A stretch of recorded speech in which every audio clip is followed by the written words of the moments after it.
Good morning. It's Sunday, October 20th, 2024, around 1 p.m. Central Standard Time. You are watching Co-op for Two.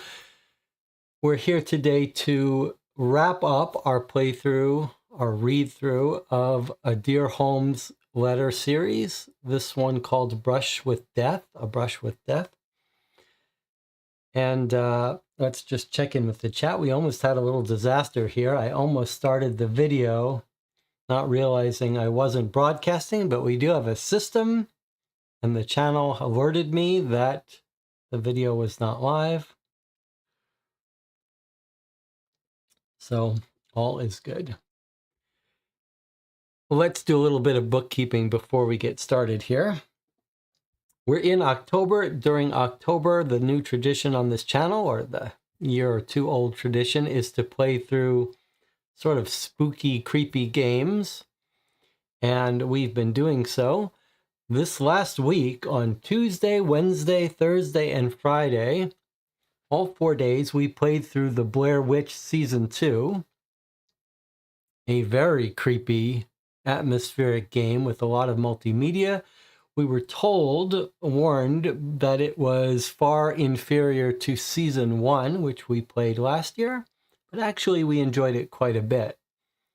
So if you're looking for a recommendation, I think Blair Witch Season 1 and 2, if you can get them cheap, are quite atmospheric, scary games. I mean, scary the way a horror movie is scary, if you can let yourself get scared. All right, other bookkeeping to do. Today we'll be reading the solution to this case.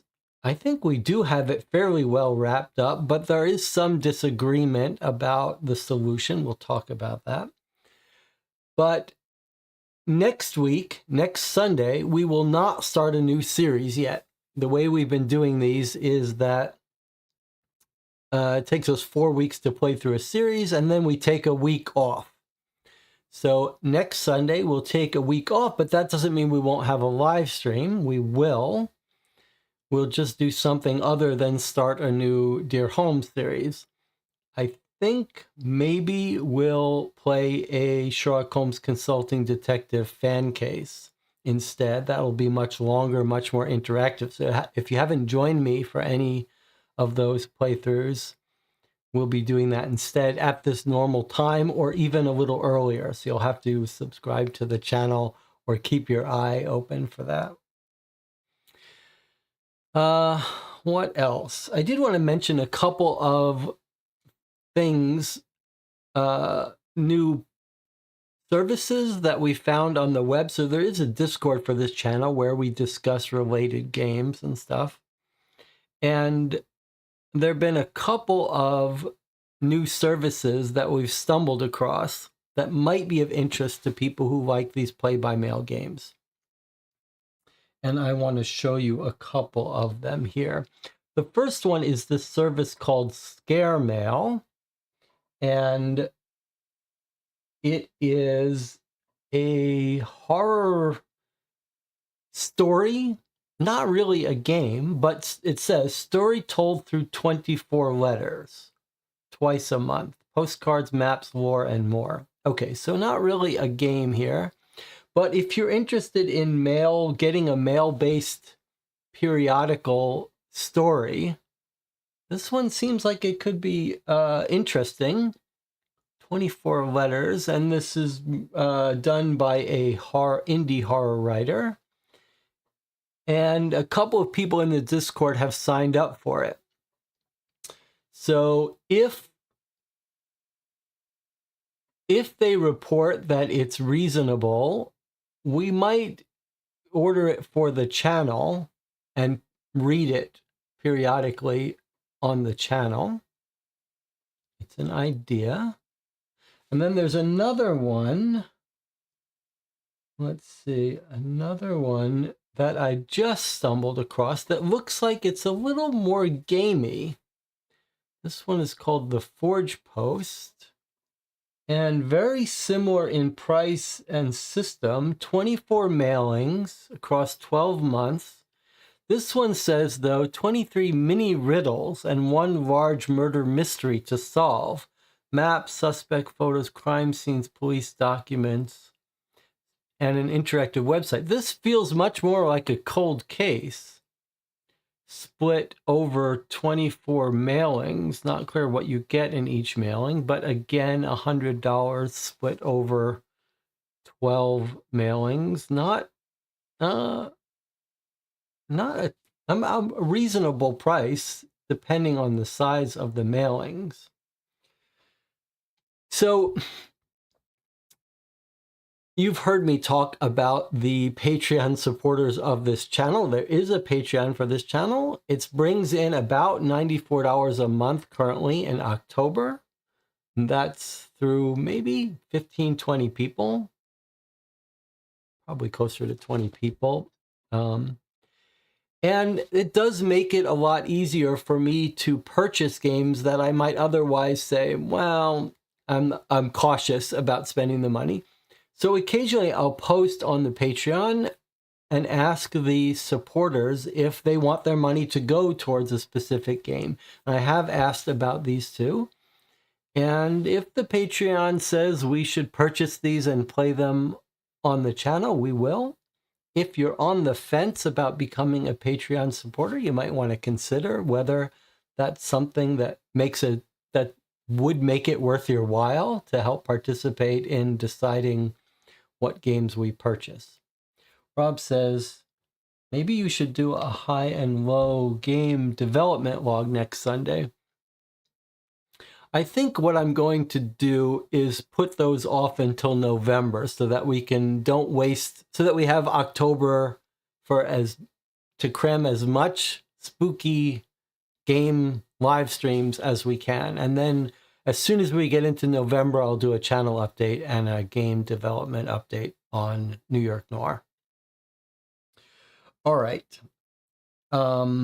And then let me remind you that if you've been playing these Dear Holmes cases with me, after we finish today's session, I'd like to hear where you would rank this and how you would rank this. And we have been keeping a list of the Dear Holmes cases we've played and my rankings of them, my ratings. And so at the end of this, I'll try to figure out how I would rank this story, A Brush with Death, and I'd like to hear where you think it fits in. All right. With that said, let's do a little recap before we get started and read our final letter. In the third letter we've gotten about our case, we basically got confirmation of all our theories. So our basic core theory is that the culprit of this case, and if you haven't watched the last 3 live streams for this case, you should stop watching now. It won't make any sense. But anyway, we had developed a theory very early on that it's the estranged daughter. And the last letter seemed to confirm all of that with a couple of loose ends. But essentially more confirmation that our theory is right, that he was poisoned with some poison that causes twisting of limbs, which we think is cyanide. And the last letter here, sorry, let me just zoom in properly here.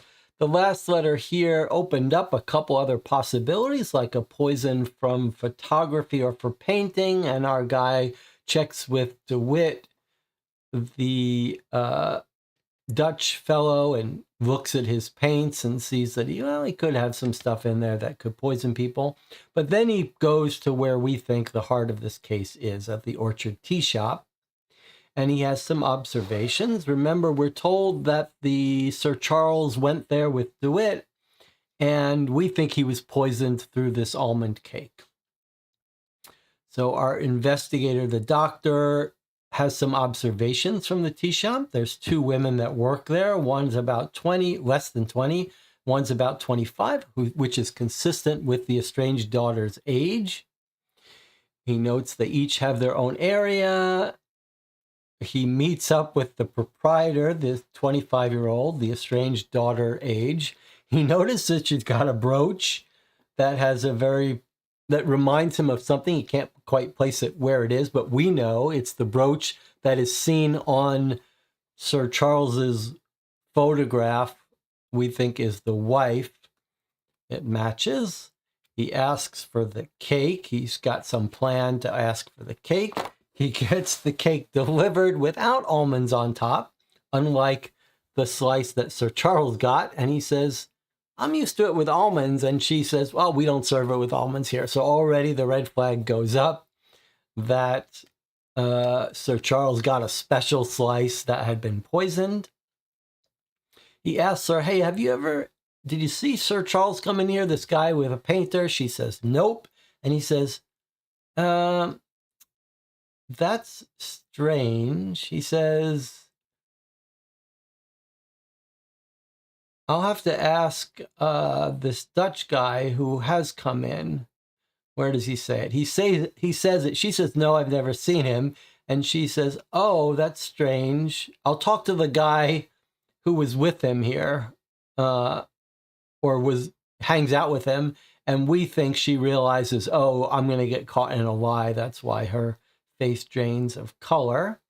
She says she just came here recently, a month or so ago. She gives us her background working with plants. We think maybe that's where she could have gotten the poison. We ask her about her history. She says, I have a bad history with my father. Everything seems to confirm she is the estranged daughter and she's killed him. However, there is a little bit of disagreement among the channel viewers here about whether, I guess we could say, everyone seems to be in agreement that it's the estranged daughter who's poisoned him. But the disagreement seems to be about whether it's as simple as that or whether the other waitress is an accomplice or even whether the Dutch guy is an accomplice. I think the Dutch guy being an accomplice is much more of a long shot, but for some reason some in the channel are very convinced that the other waitress is in on it.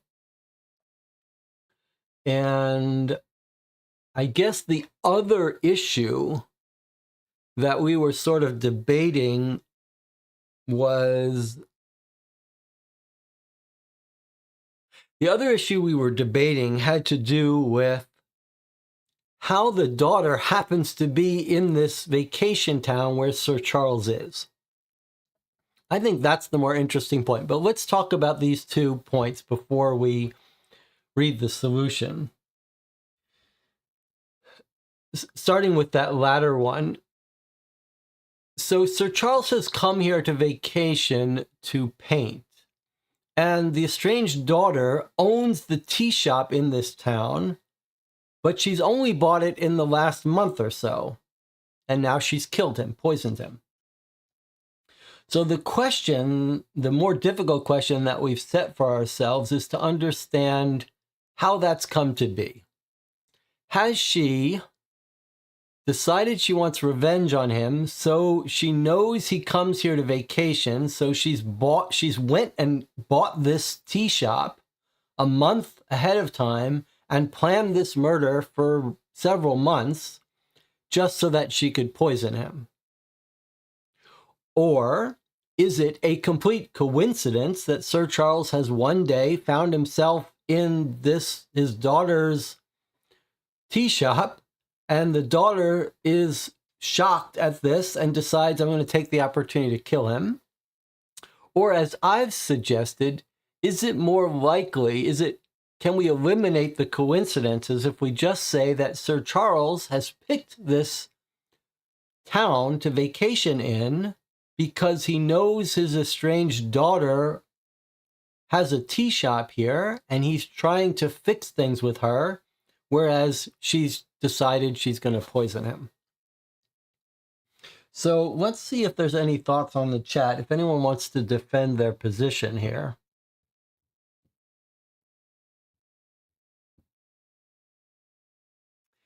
Anna brings up one of the theories.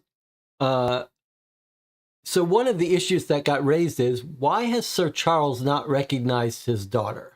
That was one of the objections to the early theory we had several letters ago, when I posited that it was the estranged daughter who worked at the tea shop that has killed him. One of the objections from the chat was, that's implausible because he would have recognized his daughter. Now, they could have been estranged since she was 15, now 25, so 10 years ago. But you're age 15, you should be recognizable when you're 25. Although, remember, he was quite a distant father. And at that time, the case I made was, who says that he didn't recognize her? Maybe he did recognize her. He's trying to fix things with her, or he's specifically come to this town because he knows she works here. We do know now that she knows who he is. She called him Sir Charles, we think. Or at least one of the waitresses called him Sir Charles. But my hypothesis was, let him recognize her. It doesn't change anything. Harry says the younger woman serves Sir Charles, not the daughter. Well, that is not a given. In fact, that is not how I read it. But that is addressing the other issue. So Perry has said the younger woman served Sir Charles. Okay. That is not known. That conclusion comes from the fact that she says, I don't think I've seen such a person. And she says, but maybe he went up the river. If this is true, then the answer is that the other waitress served Sir Charles. But I think she's just lying. I think she knows Sir Charles. She did serve him, and she did give him the poison, but she's lying. But the theory that the younger waitress is involved working with this woman is that she's telling the truth here, but the younger waitress served the dish, but this woman set her up to it. Let me point out that the younger waitress can't be her daughter. The ages don't match. The younger one is just under 20 and the owner is 25. So you'd have to posit that the younger waitress is willing to poison someone, or at least willing to bring out some cake with poison without knowing it. But I posit that that doesn't get you anything, having the younger waitress be the accomplice. Although I will note that there is a reason why some in the channel think that the younger woman served her the pastry. And that was because we spotted something interesting at a previous letter when we heard about the cake being served. And if we can find it. Yes, okay. So when they were served the cake, we hear from the waitress. And the waitress says, in a question about the person outside seen messing with Sir Charles's paints, this is relayed to us, we don't hear it firsthand, but relayed to us that the waitress said, that's just John Hardwick, local rat catcher. He's always about causing a stir for some reason or another. Pay him no mind, with the apostrophe, pay him no mind, like a commoner would speak, rather than some well-brought-up lady. So I think when we read that, that caused us a little doubt that that the daughter would talk this way. Also, would the daughter, who's just been here for a month, know about the local rat catcher? So I do think this is the best case, that the younger waitress was the one waiting on them, and she's a local. I think you could make that case that the person speaking this way is not this well-spoken 25-year-old. So that's a reasonable case to make.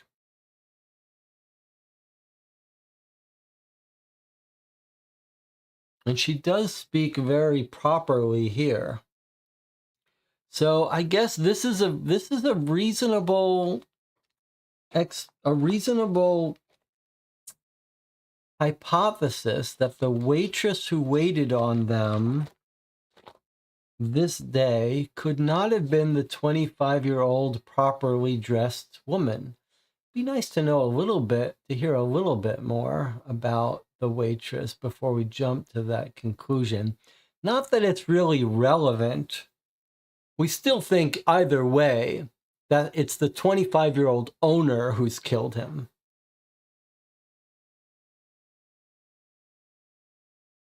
Not the younger waitress. The younger waitress would have no reason to murder him. Unless, of course, she's being paid by some foreign service. But that coincidence is too high. And also, this is the part where I think it's clear that she's lying about seeing Sir Charles when she says, I've never seen someone like that. And then when we tell her about we're going to talk to his friend, she loses all color. So that's what tells me that she's caught in a lie and she's for sure the poisoner.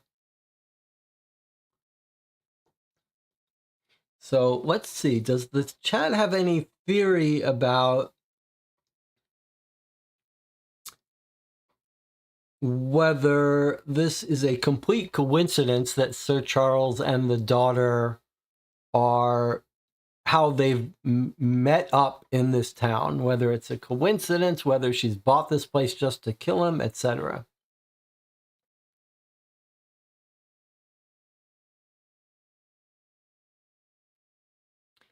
Debbie says, the waitress probably didn't know about the poison. I just find it bizarre idea that Sir Charles and Annie would arrange to meet and then pretend not to know each other. I'm not sure.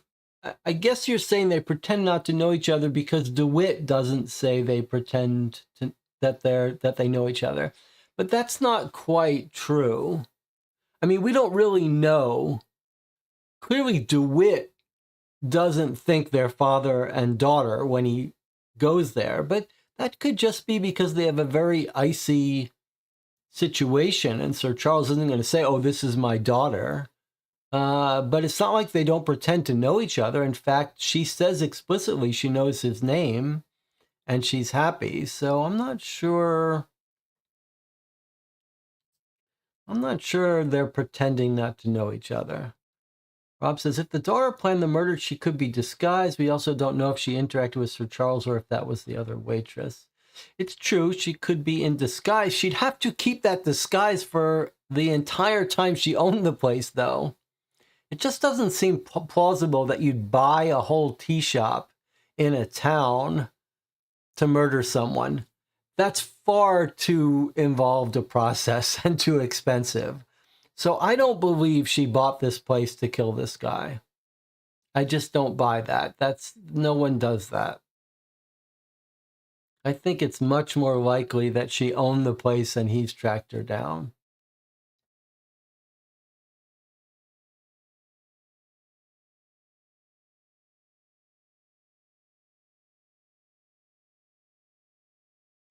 And it says, Sir Charles stumbled into the town by coincidence a month after the daughter bought the shop. Not too likely. I agree with you. That's why I think my explanation is the least hard to believe. She's bought the shop and he's come to the town that knows she's bought it. He's trying to check in on her. Perry says, do you recall, Jesse, did DeWitt plan to come to this location with Sir Charles in advance, or did he meet him while there? That's a very good question. I don't know how they ended up there. I'm not sure we're told.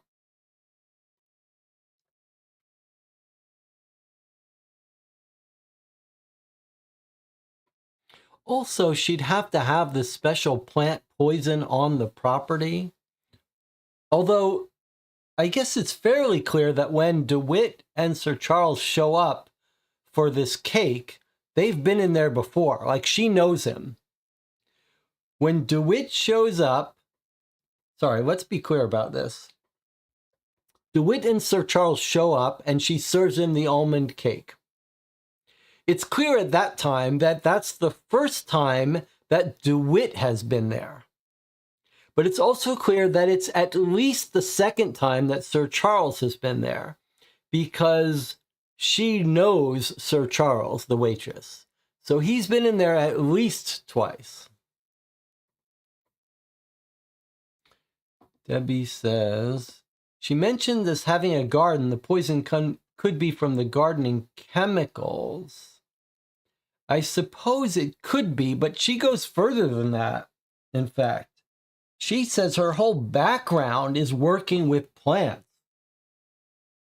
From my employment in the herbariums at Kew Gardens. So I think she has access to cyanide from her background, whether it's the plants or locally or not. I think it's very clear here that she has access to these cyanide and local plant-based poisons.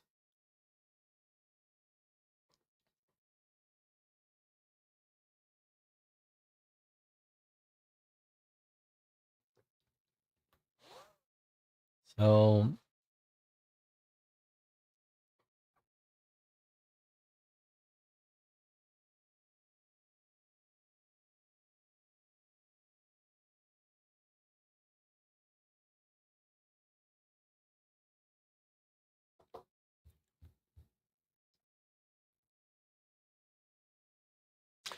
which one made the comment about the pest guy? Well, we don't know that he was served by two different waitresses. My theory is that he was always served by this one, but I guess I can't be sure of that. And I do agree that they spoke sort of differently.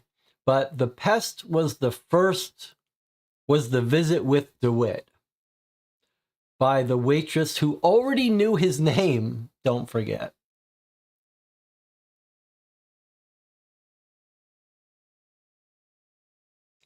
So whether you believe that he was served by a different waitress, here's I mean, it's possible he was served by the younger waitress the first time who knew his name also, but that the daughter gave the poison cake to the other waitress.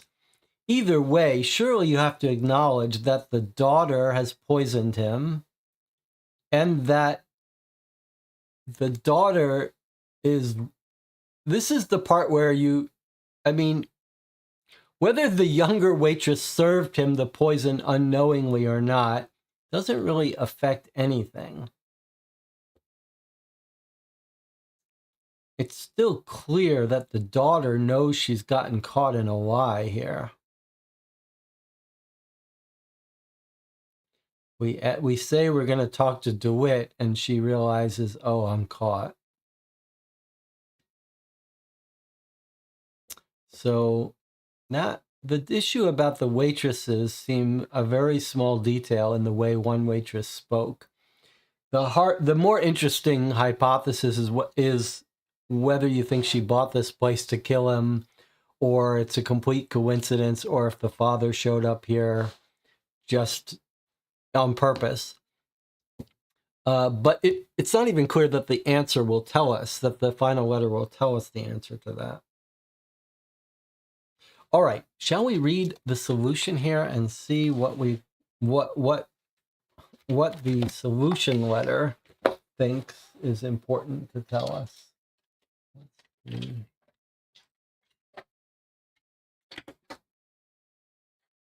Got all my items here from our Blair Witch playthrough. All right, let us read the solution.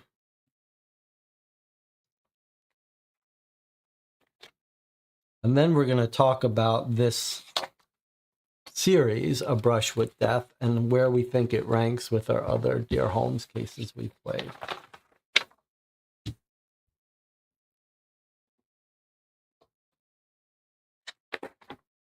one's getting pretty tight. Okay.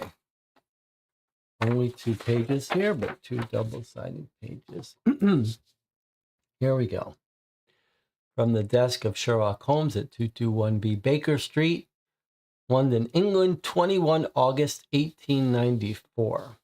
Dear Dr. Weaver, I am most grateful that you have been able to continue the fine work of Dr. Watson and assist with this case. My brother Mycroft did indeed make a wise choice in calling on you.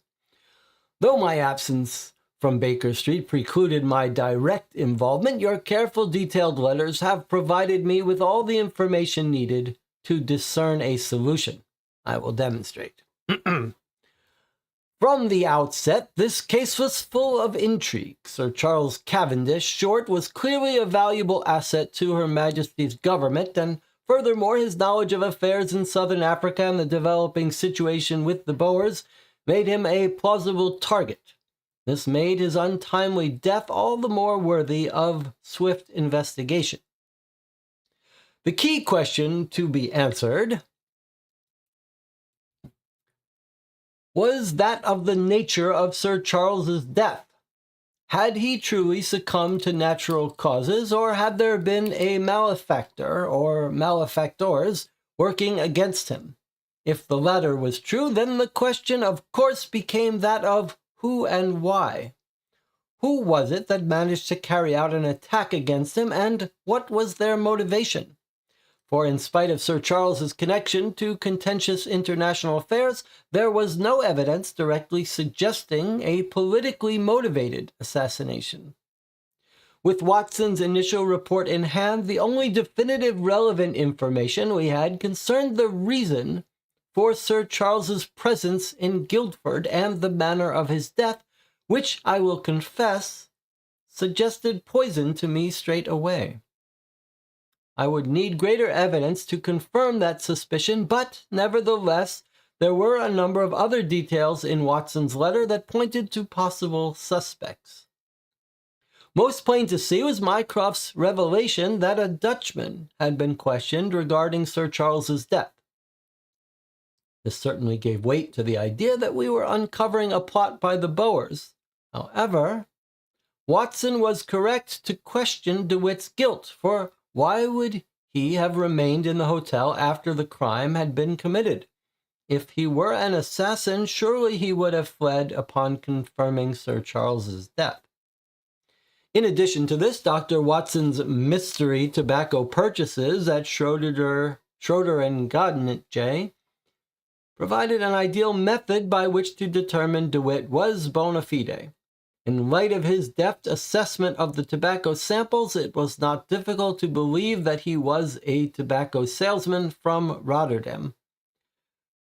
But unfortunately, his capacity to identify tobacco did not mean that he was absolved from involvement in Sir Charles's death, who is to say that an assassin cannot have a penchant for tobacco.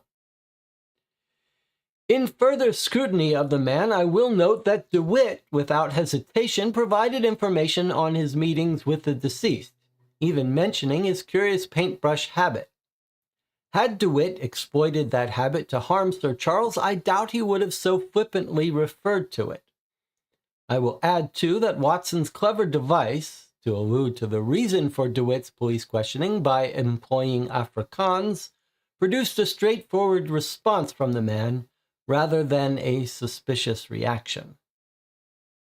Putting aside Jacob DeWitt and the prospect of an international ploy, Watson's initial report illuminated Sir Charles's brusque manner as well, and thereby 2 other suspicious individuals. There were scarce details, but the man's unsavory encounter with the rat catcher and his excessively spirited discussion with a retired army officer each presented us with another somewhat plausible culprit. But as you well know, the information at our disposal was yet limited.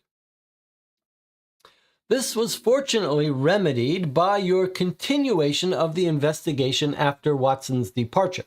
Your subsequent letter, dated August the 17th, made it possible to start delineating a much stronger hypothesis. I am grateful for your detailed descriptions. First of all, the outcome of your examination of the body of Sir Charles was telling, and as you had surmised, its unnatural posture called attention to something that had not been revealed by the report left for you at the Watts Cemetery Chapel. As you later realized, this contorted posture was strikingly reminiscent of the effects of cyanide poisoning. The personal effects of Sir Charles were equally telling, especially his golden watch. The cartouche on it bore his initials intertwined with those of one M.K. Those, I suspect, relate to the maiden name of his wife, a theory which I will return to after expounding several other facts. With regard to the thought of cyanide poisoning, what made this theory difficult to pursue was, as is often the case, a lack of substantial evidence. As you had observed, the levels of heavy metals detected in Sir Charles were such that they would, at first glance, be seen by a coroner as a cause of death.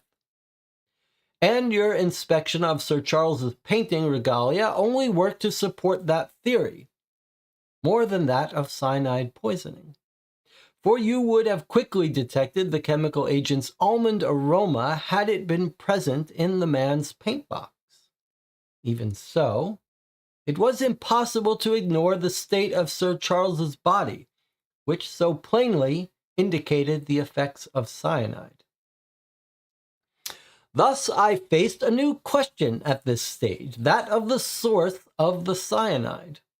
If it had not been introduced to his body by means of his paint or paintbrush, then it must have occurred somewhere or somehow else. For this reason, it was imperative to know Sir Charles's movements prior to his death. Auspiciously, you were able to verify those very movements in your conversations with Mr. DeWitt. His description of the visit to the tea shop brought forth a number of potentially relevant facts, some of which would go on to illuminate the truth behind Sir Charles's death.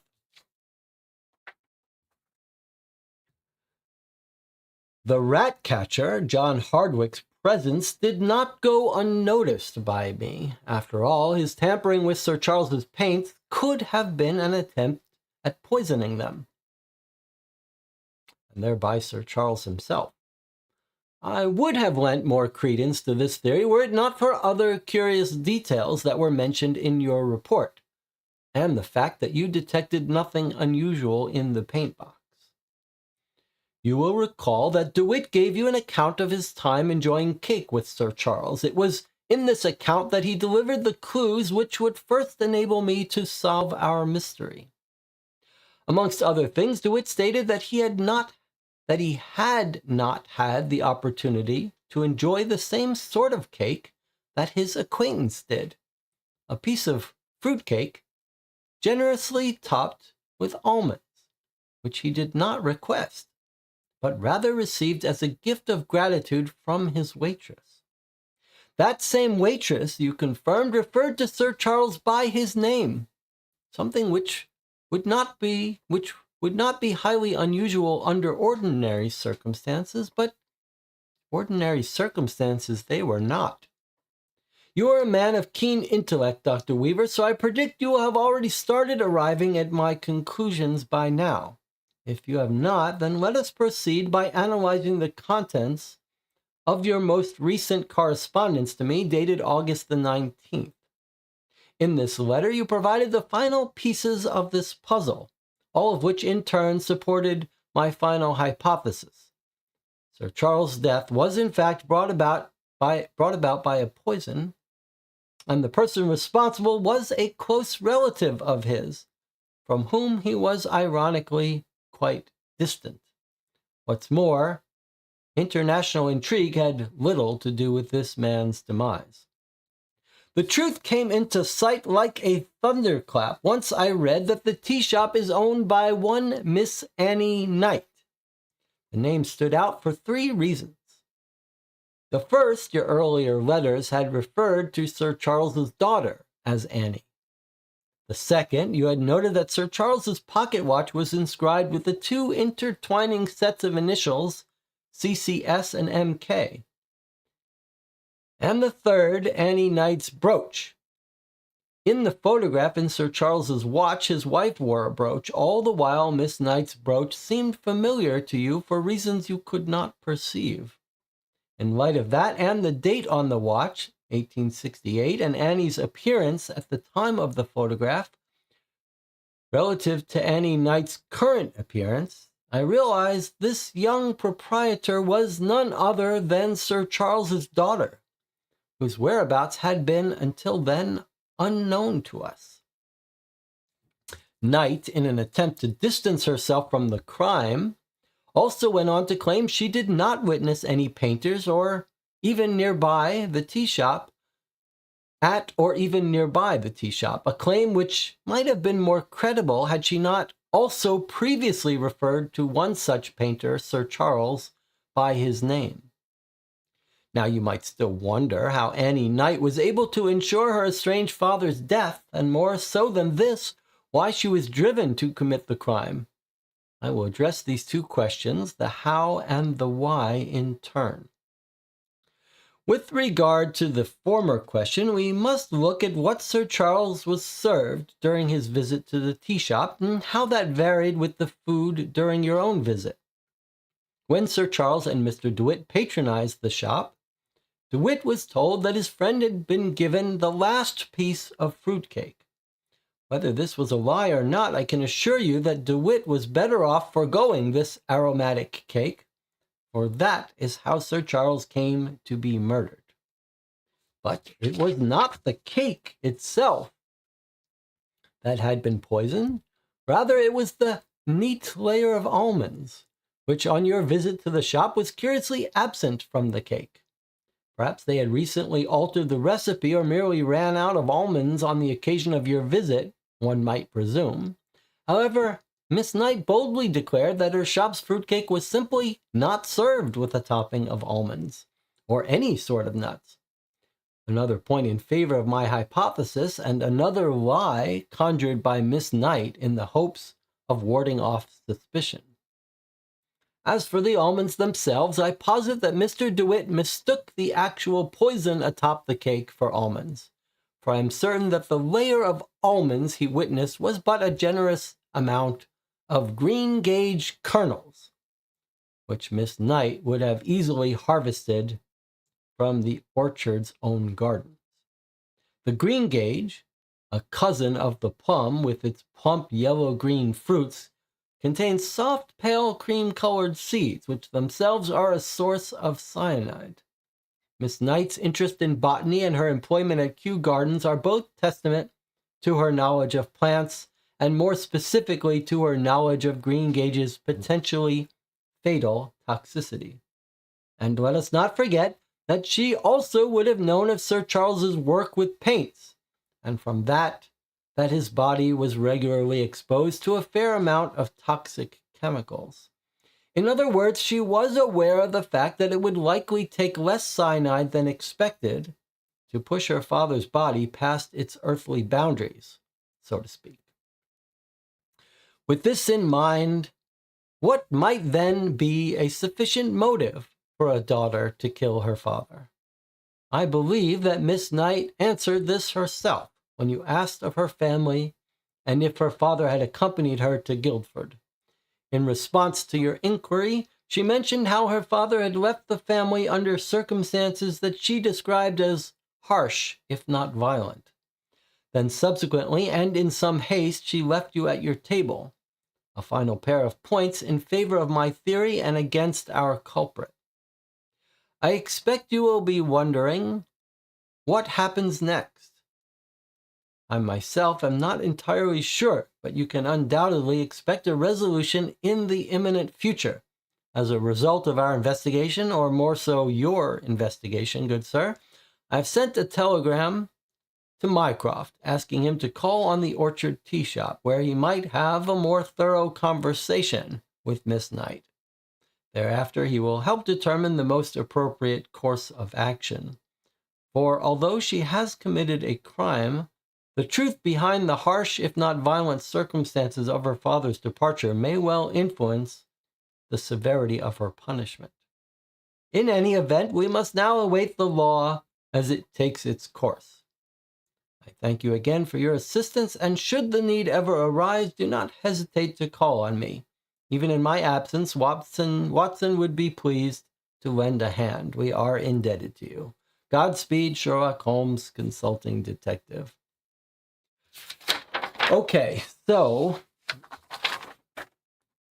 as some of you feared, we didn't really get the answer to the question we posed to ourselves, which is, how did Sir Charles end up in this tea shop of his daughter? Was that a complete coincidence or not? I suppose that is unresolved. You could write to Sherlock Holmes and ask him, but perhaps that's just one of those unresolved mysteries of life. I posit the most likely circumstance is that Sir Charles has tracked down his daughter for whatever reason, trying to reconcile, trying to meddle in her life. Who knows? I will point out one thing, though.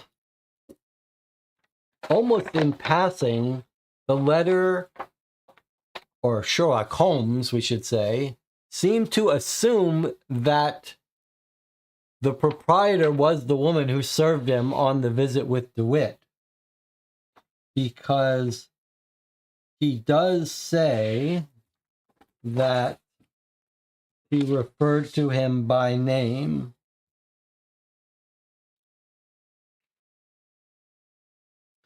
I'm not sure I can recall where that happened, but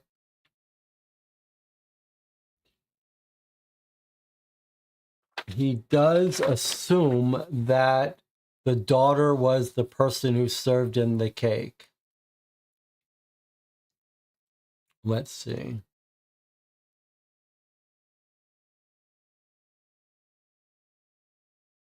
Mr. DeWitt was told his friend had been given the last piece of fruitcake, whether this was a lie or not. And then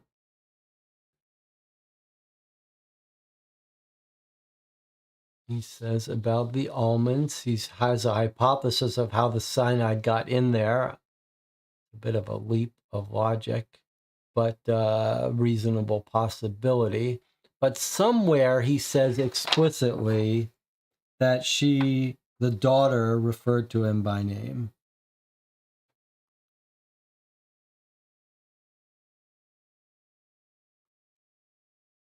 Does anyone remember where that was?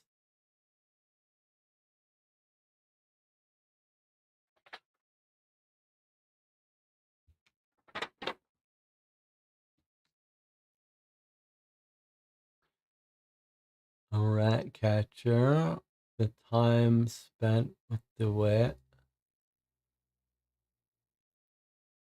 There we go. Let's see. The same waitress you confirmed referred to Sir Charles by his name, something which would not be highly unusual under the ordinary circumstances, but under ordinary circumstances were not.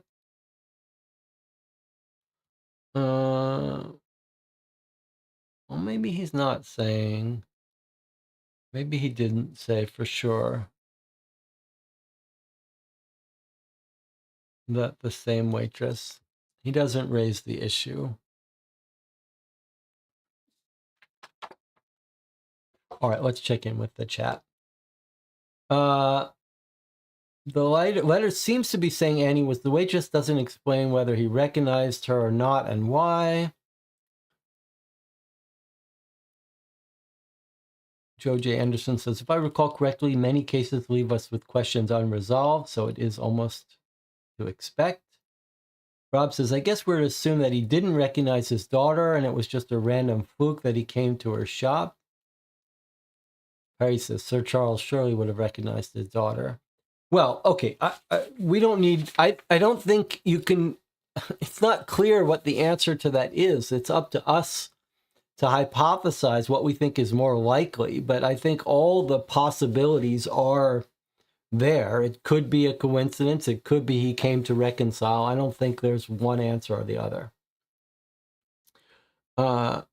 Holmes certainly doesn't address it and resolve those. Okay, let's talk about the case. Anna says, these solutions lack details we need, but the story wasn't bad, though. I liked it. All right, I want to hear now what you thought of this case and where you would rank it with the others. Let me see if I can think where I would rank it.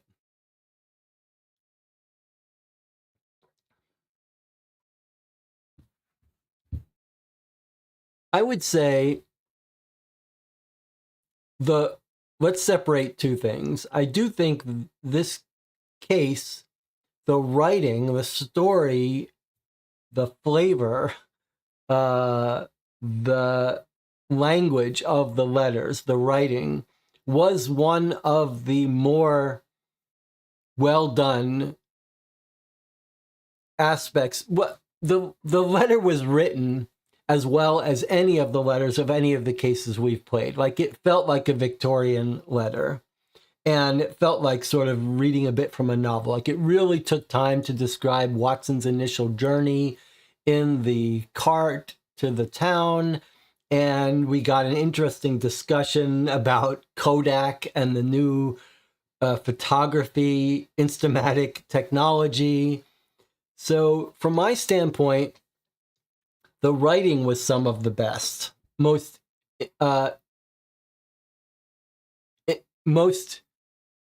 interesting to read, like much more like a novel rather than just facts.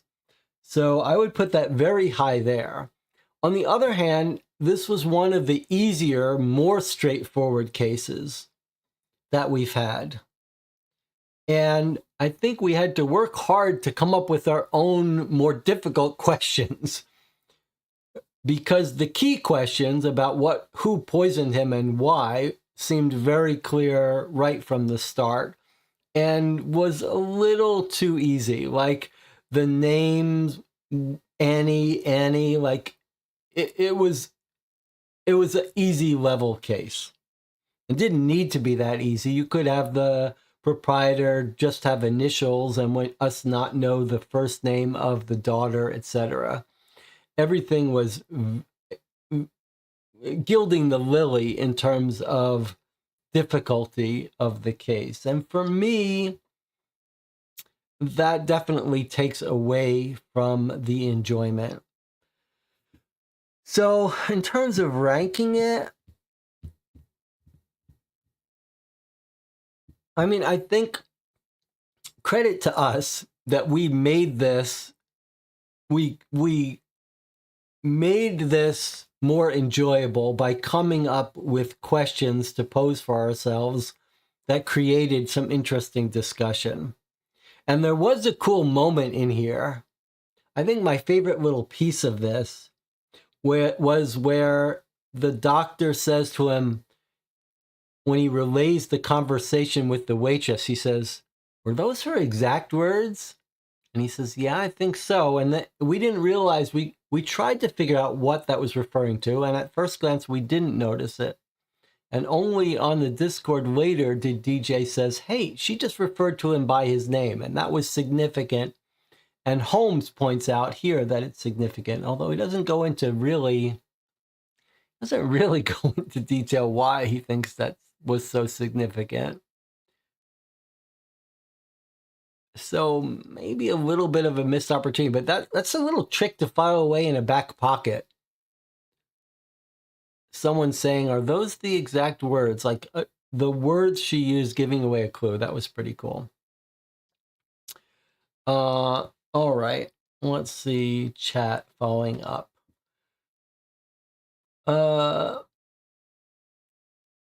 Okay.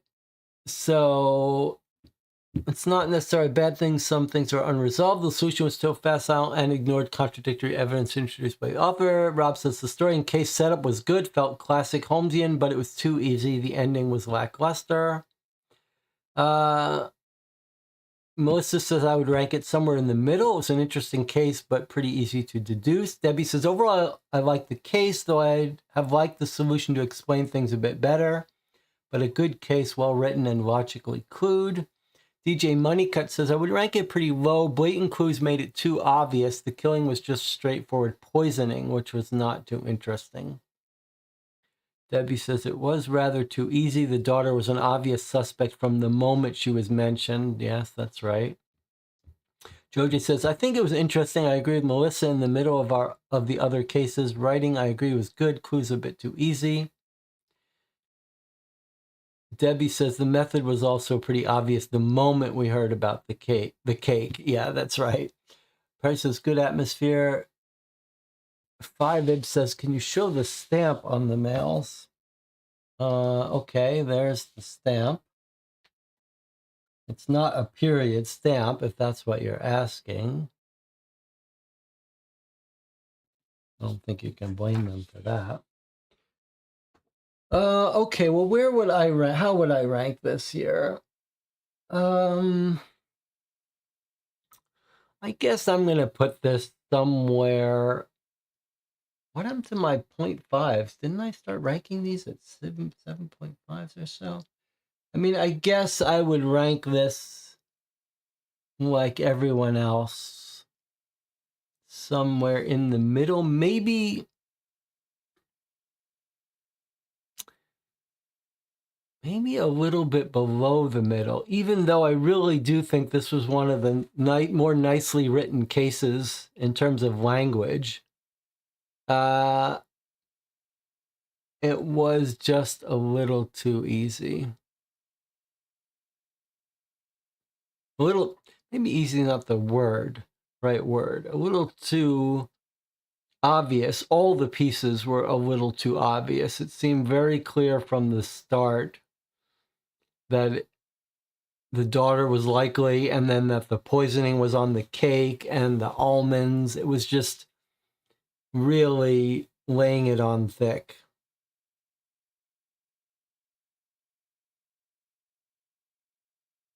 So I guess a 7 for me. All right. Well, it seems like we're all in basic agreement about the case. On the other hand, like, even though it's just going to have a middle rating because it was easy, this would be a great case for a beginner. And I really do think the writing was probably the best of any case we've gotten so far. The most true to form, the most true to the language, and the most enjoyable in terms of mentioning atmosphere and other things. And maybe the most logical. Debbie says, I think personally I prefer the logical but too easy to the ones that have all sorts of random ciphers and craziness. Oh, that's fair enough. Yes, we certainly have had cases that are kind of crazy. But I guess I disagree with Debbie. I think I prefer the crazy cases. But I really do appreciate the language here. All right. Well, we're going to sign off here. Thank you for joining me for the last month as we've played through this case. Again, next Sunday, we'll be playing something else, something longer. I think a Sherlock Holmes Consulting Detective fan-made case. And then the following Sunday, we'll be back starting a new letter series from Dear Holmes. Thank you all for joining me for this one. A Brush with Death in the books. I'll see you next time. Bye.